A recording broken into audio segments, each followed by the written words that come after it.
when you're thinking about how to step out into the light right now, you have time. The Venus retrograde time is a more introspective inner journey, and now is the time to be planning and processing and figuring out what steps you would take when you're ready to start moving forward. Venus will be making a series of 3 squares each to both Jupiter and Uranus in Taurus. These are significant, especially because Jupiter and Uranus are in the fixed sign that Venus rules. Each series of energizing square aspects has a hit before, during, and after the retrograde.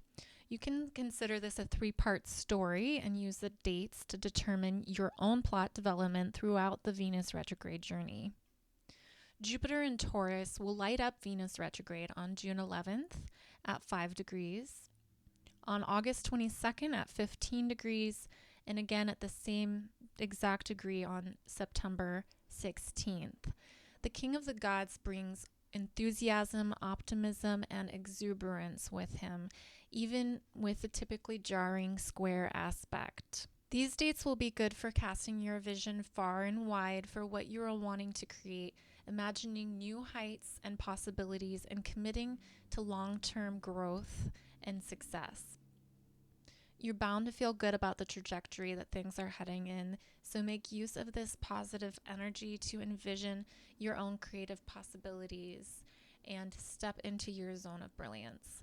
So Uranus will be shaking things up in Taurus on July 2nd at 21 degrees, August 9th at 22 degrees, and again on September 29th at 22 degrees. These days will highlight the antsiness that you feel, encouraging you to break out of self-imposed limitations and restrictive dynamics. You most of all want to be free and uninhibited in order to explore and experiment without fear or trepidation. Uranus is here to make sure that you don't let anything continue to stand in your way. Embrace that experimentation and lean into the unknown at these times to maximize your success with this transit. Venus Cazimi is in Leo while Venus is retrograde. This is the inferior conjunction that begins a new cycle for Venus. She has her moment being in perfect alignment with the Sun on August 13th at 20 degrees, 28 minutes of Leo. Here she's reborn in the heart of the Sun, and she starts a new cycle, a new chapter for herself and for our relationship to ourselves and to others. This cycle reaches fulfillment on June 4th in social Gemini. What the 2 signs have in common is that they are outward pouring, extroverted signs that are both active and masculine. The superior conjunction in 2024 will sextile the North Node of future growth in Aries. And this is also calling us to be more active and self-initiating. The final move that Venus makes as she is coming out of retrograde season is to form a harmonious trine to the North Node of future growth, now in passionate, self-assertive Aries.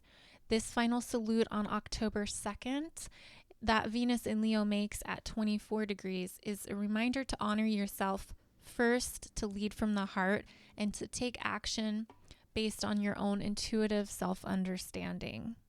So Aries energy is going to be focused really in on independence and your own sovereignty, your own autonomy, being your own person, saying no and doing things your own way, doing things for yourself, letting yourself be a little bit selfish.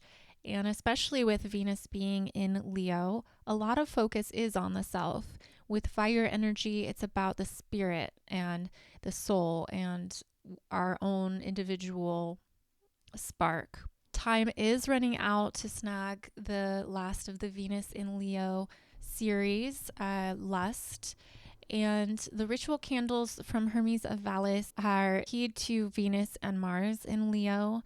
And there are just 18 travel tins left and 2 votive candles. The tea lights are all sold out, and there are no restocks for this series planned. I didn't do any this year with the retrograde. Lust is lavender, rose absolute, and tangerine, and you can find it on hermesofvallis.com.